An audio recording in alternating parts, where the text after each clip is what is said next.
All right, man. Sorry about that, y'all. That's me. Too much going on with this phone, man. But like, let me start over again and show you the introduction of, you know, of us. Which I apologize for that again. I apologize for the audio of the last episode. It's me. My phone going crazy, but this is Over the Hill podcast, and like I was saying when we first started, we started this 5 years ago. Just four guys just sitting around, just having fun, just talking about, certain things, phone conversations, during football season, during basketball season. So, it's four of us, and one of the guys came up with an idea like, hey man, let's start a podcast. And when we first started them, we were doing more audio type things. And as we was doing the audio, we just converted over, maybe about 3 years ago doing YouTube, and then we stopped. So now we're trying to pick up the pieces, trying to get back right, man. And we have more things in store, more things coming. And as the logo, it's four guys, but two are missing right now. Life happens, they got things going on. But as you see, the four guys standing on the hill, the sun is setting. That's us looking back at the past of things of the last, attempt at the podcast. We're trying it again, the rebranding. And as you see the train coming, those are the future subscribers that we're trying to bring in. We're trying to bring in more viewers, more subscribers, trying to grow the community. Hope that you like it. We're just gonna sit back, man, relax, and just talk like you at a barbershop, at your cousin's house, at your uncle's house, man. Just have fun.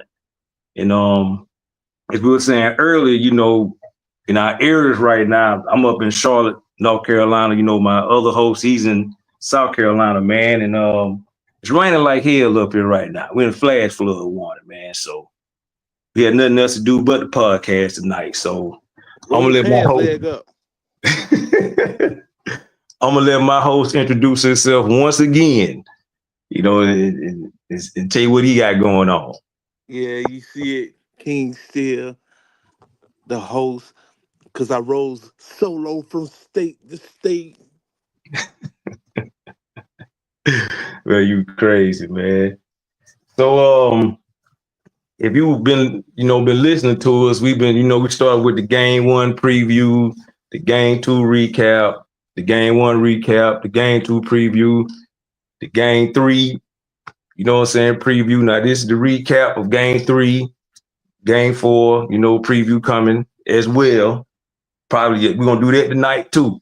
So man, we're just gonna get into these stats, man, and talk about our views, how we see things. And to the people out there, man, feel free to comment, man. Just leave a comment up under, the video later on or during the show.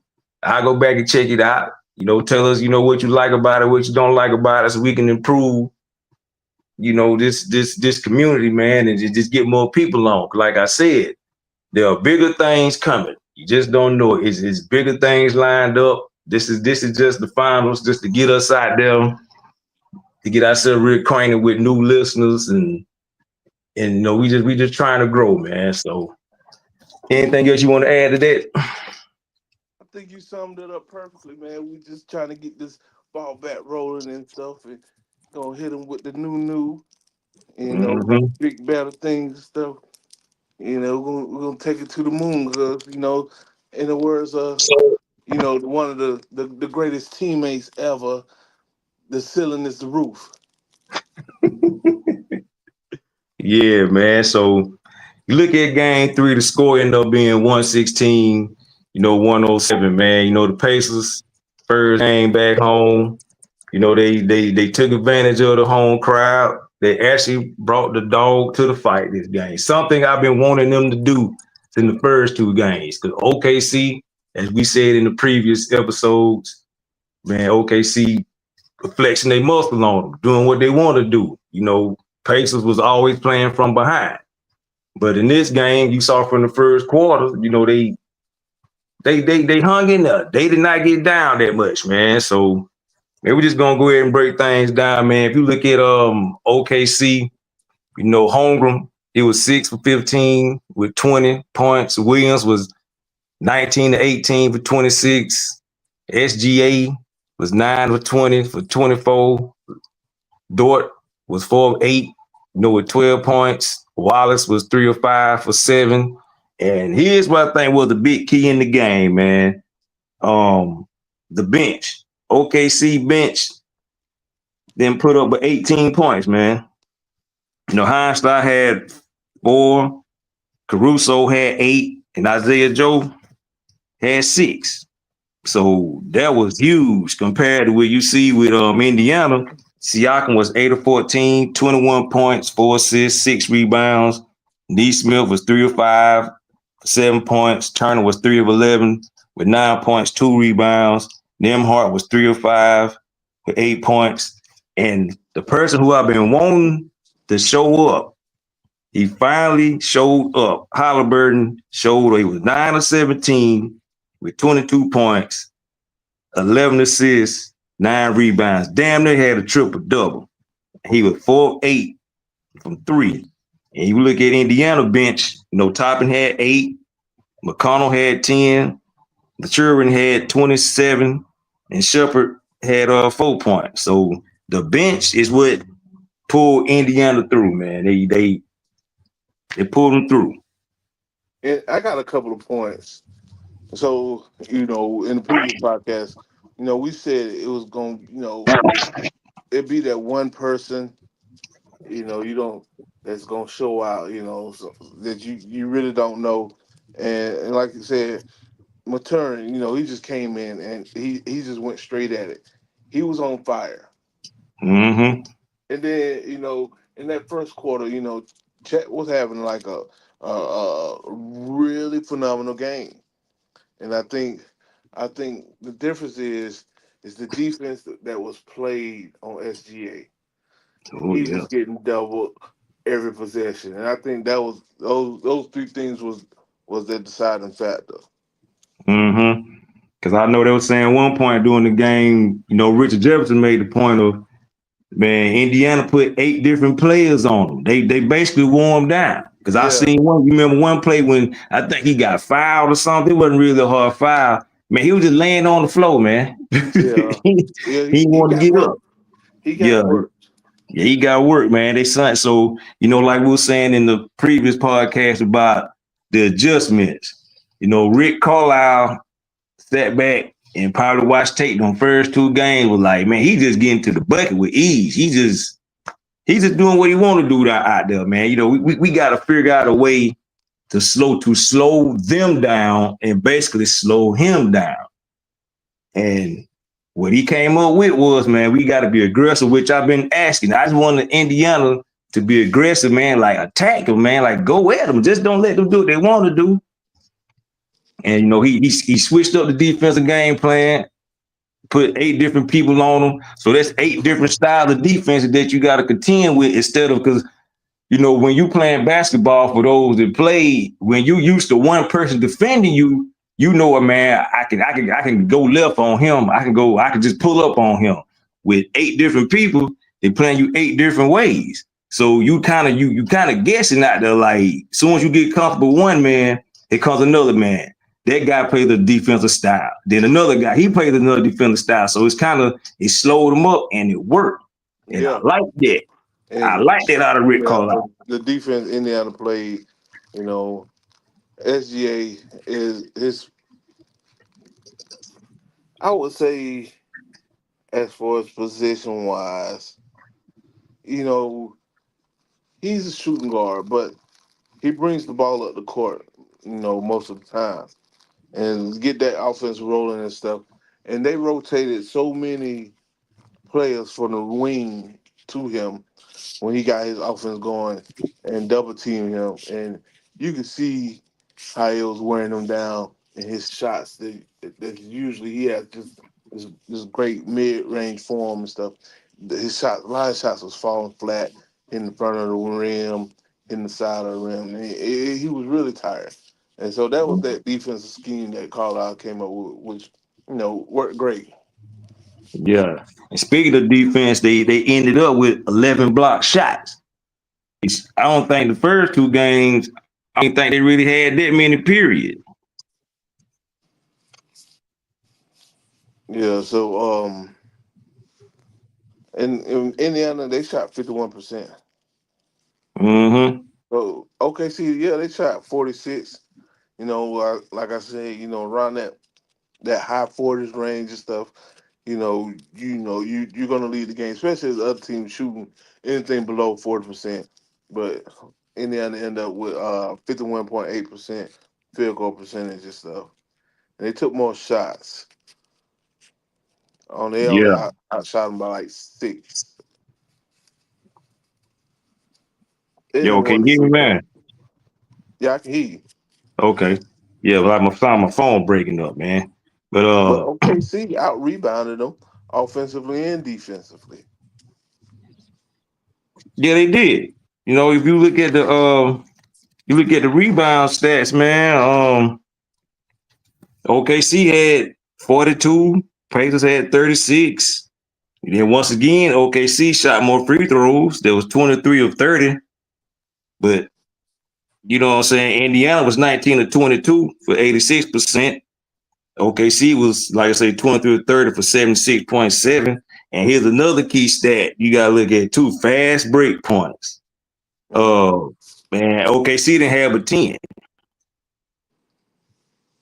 So that was big. They only had 10 fast break points. The Pacers had 14, and points in the paint was big, which I was saying, after game two, I'm like, man, I need to see Indiana get to the cup, be more aggressive.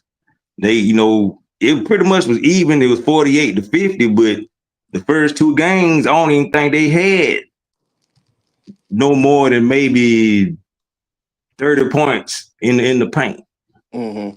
if I'm not mistaken.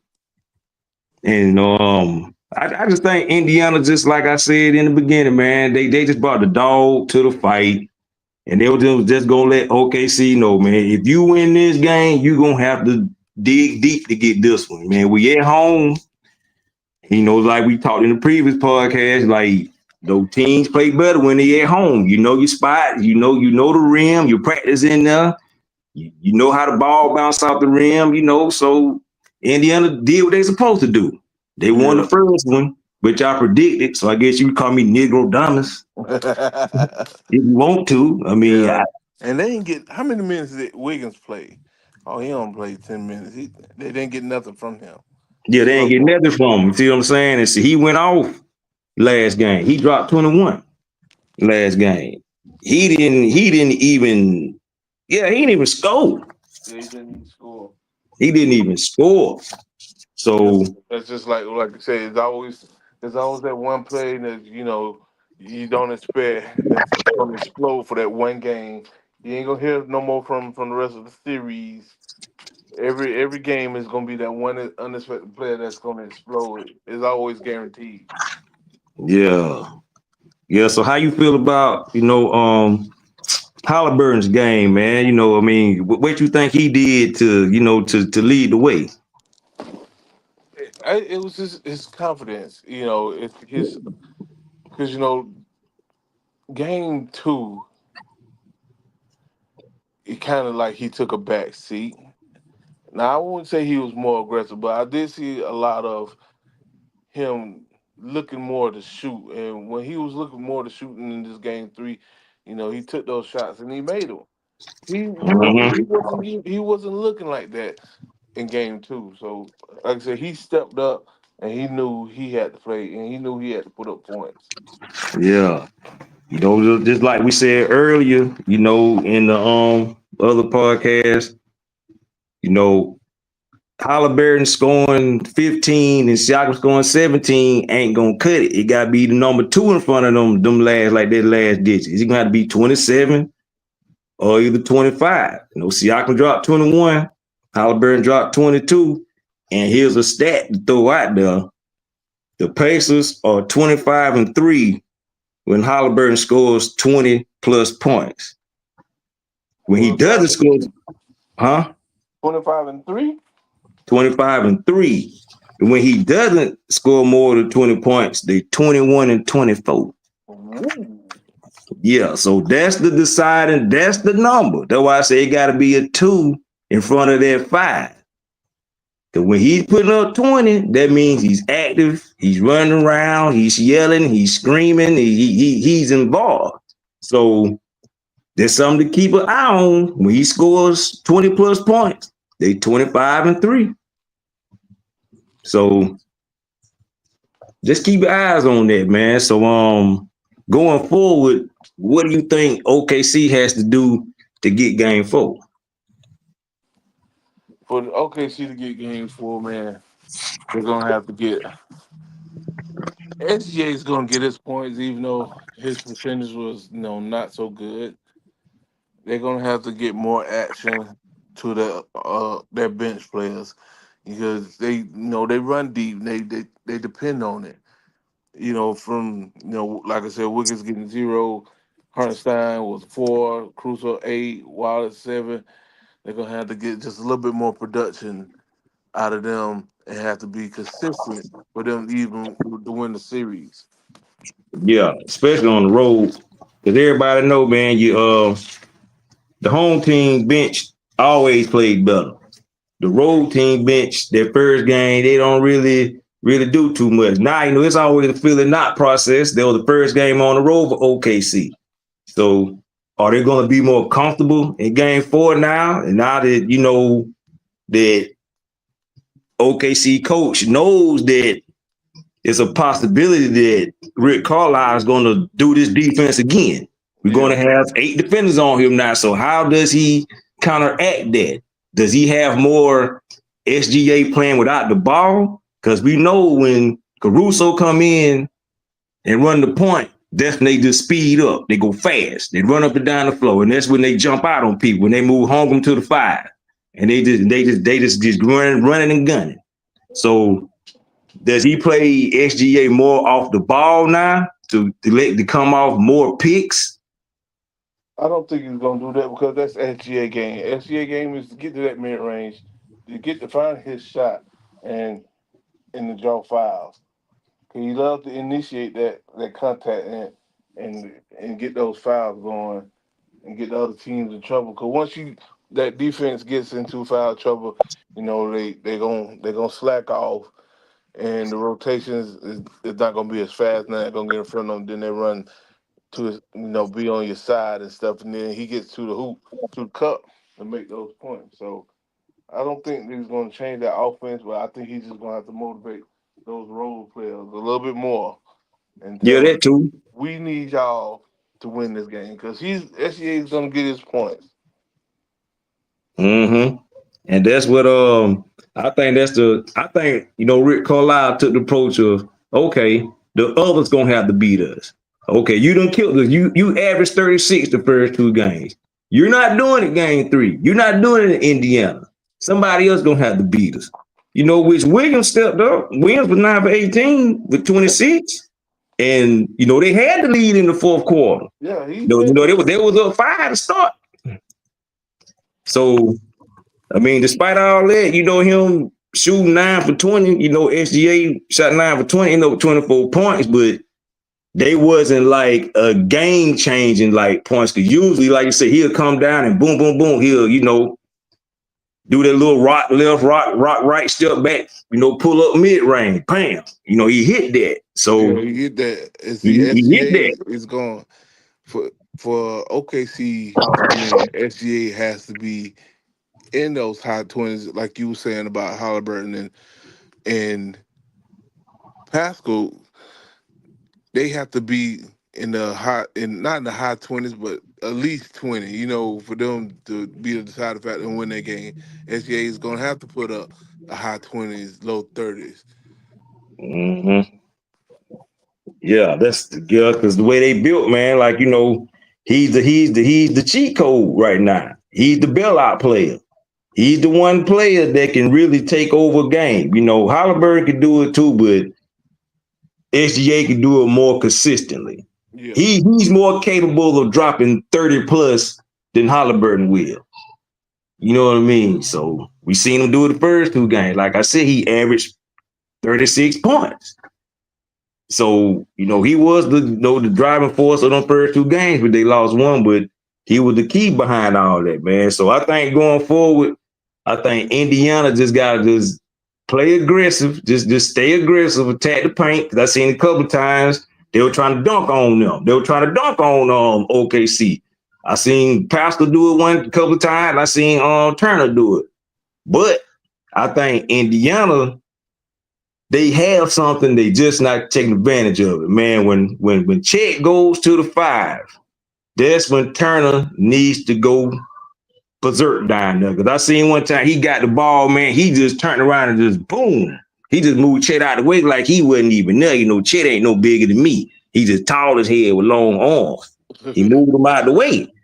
So I'm like, Indiana can do this all game. And so if you dump it into Turner, he ain't got to score that many points, but just be a presence down there. Somebody had to rotate over. And just if you swing that ball to the opposite side, and like they've been saying the first 3 games, that's OKC weakness, to give up the corner 3. Yeah. So I think Indiana can shoot that corner 3. Yeah, Indiana can shoot it. So I think if they could get it in the paint and just make them rotate a player over, like man, we got to come over there. Because Turner just, he just doing what he want to do. Siakam just getting rebounds, because honestly, they're bigger than OKC. OKC is faster, but Indiana is the bigger team. But Indiana don't really get physical in the paint like that. But if they take advantage of that, they might can get game 4. But like I said, I'm not going to take Indiana game 4. I think OKC going to take game 4. I think they're going to make the adjustments, and I think SGA has a bounce back game. I give him like 30 plus this game. Yeah. Somebody else going to step up too. I think Caruso going to step up. I just think it's going to be another good game. Like I was saying from game 1 preview, these going to be dog fights. These going to be dog fights. But we going 7. I'm saying it now. We going 7. We going 7. Okay. We going 7. We have no choice. I mean, 2 evenly matched teams. Both teams hungry. They want their first title. We going 7, man. So to everybody out there that's listening, buckle up. We going 7, man. You heard it from me. We going 7. Somebody else predicted that a sweep was coming. I don't know what made him think that, but I just look at how both teams play. Like I was saying, Indiana match up with them perfectly. It just, can they stay aggressive and don't fall in love with the 3? Because this game, they didn't shoot that many 3s. You look at the first 2 games. First game, they shot 39. Second game, they shot 40. This game, they shot 27. They only hit 9. But that's 13, 14, less 3-pointers. So you shooting more shots inside the 3-point line, which is, you're supposed to work harder. Work smarter, not harder. You know what I mean? So that's the formula for me, for Indiana to beat OKC. Don't fall in love with the 3. Stay aggressive, attack the paint, and hopefully your bench can outdo their bench, which is a tall task, because I know OKC going to come out ready to go game 4. They're going to be ready to roll. They're going to come with it. SGA.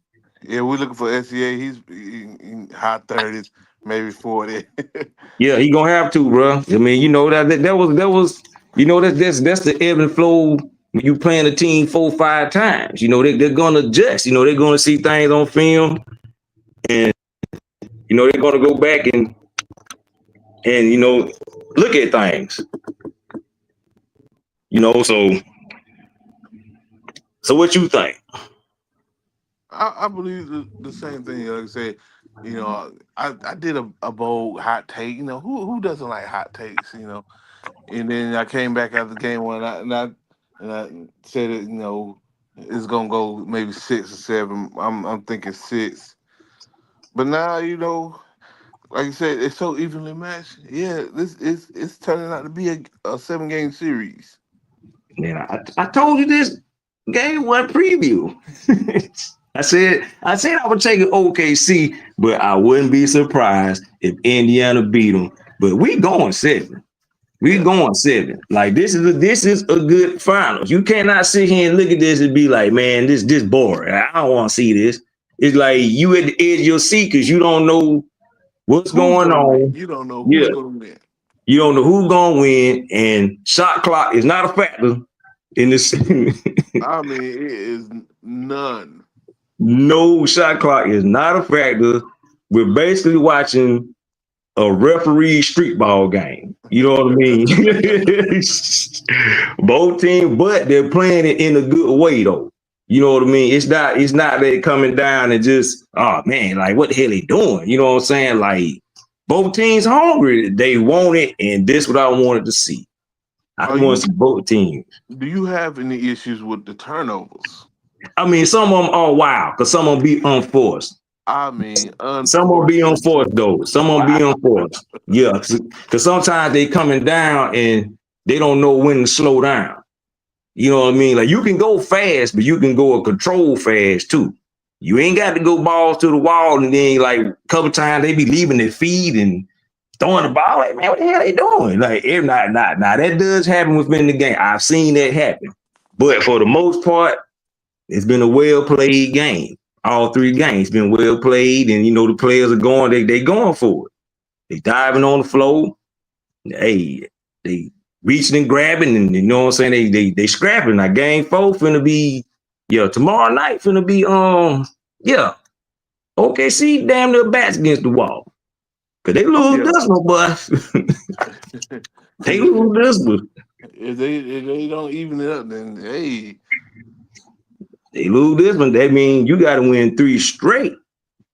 You know what I mean? So they don't want to do that. So they kind of yeah, in that. Yeah, they yeah. kind of in there. Hey, we have no. Hey, we got to come out now. So I this what mean, I want to it's see. only one player I know that did that, and he went out first round. Who was that? You know, Lagoatness. You know, so that's a one time only. You know, I don't think LKC got that in them. Yeah, yeah, true. That's true. But I'm gonna let that come in slide because I know what you're trying to do. I know what you're trying to do. I'm not going there with you. I'm not going. I'm staying on Indiana and I'm staying on OKC. That's a whole nother podcast show. Matter of fact, one night out of these damn finals, I'm tapping your ass, bro. Oh yeah, I know what you're trying to do. I ain't gonna go there with you tonight. I mean, I'll just state the fact. Like you said, it's really hard for a team to win 3 straight. You know, like I said, hey, that's 3 straight. You got to win. That's It's whew, hard. When it's I say hard. so, they backs are yeah. Yeah, Indiana know. Like man, we get this game 4, man. Hey, hey, it's pretty much yeah. over. Cause Chet ain't got enough meat on his bone for that. Nah, that's why I'm saying. I think Indiana done kind of. I think they done kind of figured out the formula, man. Like we just I gotta. don't know. I don't think they figure out the formula because I don't like this. I don't like this. Sometimes I ask the question: did the team lose or did the other team win? You know, just for debate reasons and stuff. Yeah, yeah.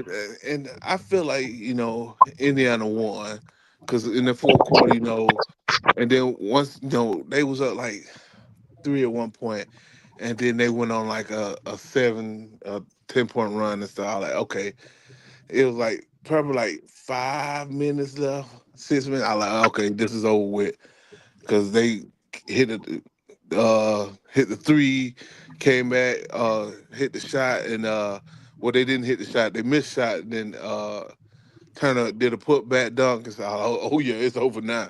Oh The yeah. crowd was going crazy.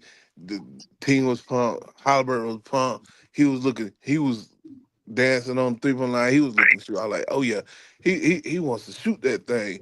But then he stopped and he went. He drove. Settled for a mid range. I was like, oh yeah, they got the momentum was behind him. He had all the confidence in the world. I was like, yeah, it's over with. Mm-hmm. But like both teams, both teams been know that they didn't shoot bad either. Cause man, OKC was 10 for 22 for three for 45.5%. They shot better from 3-point. Yeah, they did. They did. Indiana was 9 for 27, and from the field, they was what I know they've been averaging about between like 82, 86 shots a game. They put up 79 this game. They were 37-79 for 46.8. And Indiana pretty much doing what they've been doing, but they just took less threes. There was the last game, there was 40 of 82, but they shot 40 damn threes. Those were the shots. So this game, they took 85 shots, but they only took 27 threes, but they hit 44 of the 85 for 51.8. Yeah. So I mean, I say, man, they can't fall in love with, if they don't fall in love with the three and just stay aggressive on offense and just have some sense in the paint, man, I'm telling you, I think they're gonna take this. I ain't gonna say that yet. I'm gonna hold off. I'm gonna hold off. I can't say I'm gonna hold off. I'm gonna save that. I'm gonna save that. But you know where I'm going.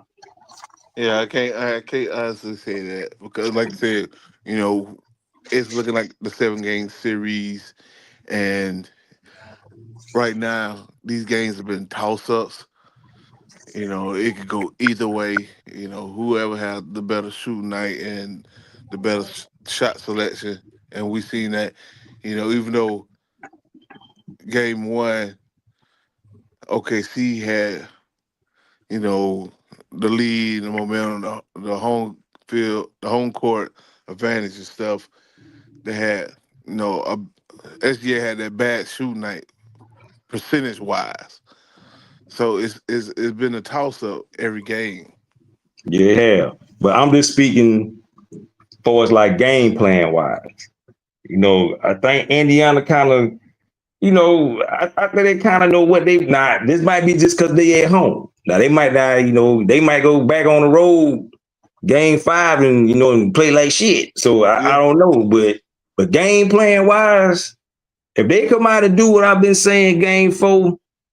But what I've been saying throughout this right here, that lets me know, okay, they know what they want to do now. Because just like we said previously, these first 4 games is your, adjustment games. Yes, adjustment is coaching. It's coaching. These first 4 games is coaching. Once you get 5, 6, and 7, that's when it's just, man, may the best players gonna win. The best players gonna win it for you because there's no more adjustments now. Yeah, you done seen it all now. You done seen what they done did first 4 games. Like I was saying, you might have a little trick up your sleeve. You pull out here and there at a certain point of the game, but for the most part, I mean, ain't nothing to talk about. We're going to see the riskier adjustment. Which coach go. Especially if like OKC gonna go all in there because he know he can't go down 3-1. I think Rick Carlisle going for the knockout. I think he going for the knockout, man, because he know, like, man, we cannot go back to, tied up 2-2. But OKC's leading there, like, man, we can't go back home down 3-1. Yeah. So I think we in for a barn burner Friday. Like, I just been waiting for the first dust up though. I've been waiting for. I don't see it between. It's coming. It's coming. I don't think it'll get chippy or anything. Still, we all growed up on sports. We old enough to know when your back's against the wall and you have no choice but to win, is to win at all costs. Something gonna happen Friday. It might not be nothing, but it's gonna be a start or something. You know what I mean? Mm-hmm. Somebody gonna do something because you have no choice. Indiana want to put their foot down, like, man, we get this game right here and go up 3-1. They got to beat us 3 straight times. I don't think they can. But OKC looking at it like, yo, we go back 2-2. Shit, we was at home the first 2 games. We gave them the first game. Yeah, you know what I mean. So just keep an eye on it, man. keep out for the dust up somewhere. Especially if it's a close game late. It's coming. It's coming. That's just the competitive nature of sports. You don't go into a game want to do that, but it's just, man, I cannot lose this game. I got to win it. We gonna see. But Negro Domus has spoken. So far, I think I've been pretty close on, right on, right point with what I've been saying. So, man, who you think gonna take it? I'm gonna give it to OKC again. Yeah. If you're a betting man, you would take OKC. Yeah. If you're a betting man, because they usually bounce back well after a loss. They've been doing it all year. They lose one, they lose a game. I don't think they even lost 2 games in a row this year. You know what I mean? I might have looked that up, but I don't think they really have. They might have maybe one time during the season, but they ain't lose 14 times during the whole damn year. So, I mean, they ain't lost too many back-to-back games. So, I think Friday going to be a good one.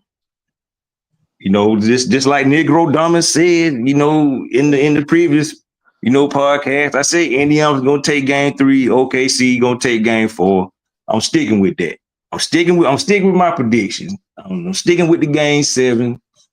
And once we get to game 7, you know what I'm saying, I don't give a damn who win. I just want to see a good game 7, but we going game 7 though. Yeah, let's get it. Yeah, we going game 7, man. So there anything else you want to conclude to the show? You know what I mean? Anything else you want to add? That's it. I think we covered pretty nicely. All right, man. So hopefully we can get these other 2 guys on here, man. I don't think you're gonna get Jack Napier. He's too busy doing his other job. I know he's listening though. He probably sitting back listening, man. But we just gonna continue. Does Jack Napier listen to the podcast while he's doing his job? That's crazy. Hey. Oh, Jack Napier. Hey, like we were saying, man, we trying to run the 4x100 relay, but it just keep being 2 people passing the baton to each other. So I mean, we just gonna keep doing it. Yeah, because Jack Napier passing the baton. He's not on the track. Oh shit! Jack Napier passing the baton everywhere else. He's just. All right, man. Hey, oh yeah, by the way, tomorrow night I'm doing the watch party. So if y'all want to get on, man, it's like just leave your comments, man. I'm going down to Harold's Chicken and Ice Bar right down the road Friday night, man. I'm going here and rock out. It's vibes after 5 on Friday, man. You know what I'm saying? 5 o'clock, they crank up. You know what I'm saying? Come as you are from work. Game started 8:30, man. DJ gonna be in there, man. I'm drinking tomorrow night. You know what I mean? Yeah. T Murray back. I'm drinking tomorrow night. It's already been established with the boys from work. Cause last time I didn't drink, I sat back and chilled, but they were like, T, you gotta drink, man. You gotta drink with us Friday. I said, all right.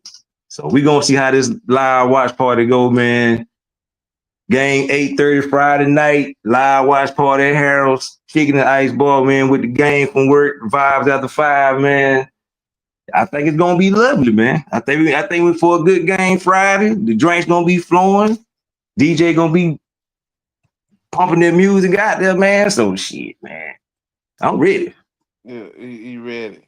I'm ready. to go home and get fresh and clean, get off work. Yo, I'm sliding off in there tomorrow night. You know what I mean? So with that being said, man, this is Over the Hill podcast, man. Tune in tomorrow for the live watch party.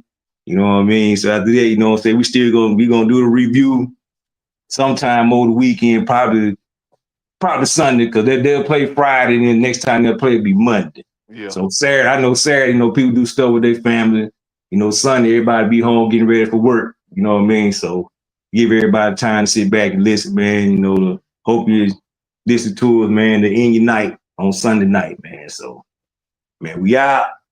Hope y'all enjoy it, man. Leave a comment, what you like, what you don't like, man. You know, we can try to get better at it.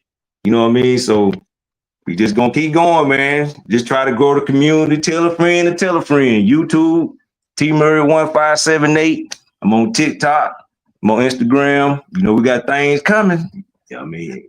Just right around the corner. Just stay tuned. Yeah, man. We out, man. One love, G. Man, stop, man. I'm bringing my old school vibe back. One love, G. All right, man. I'm out.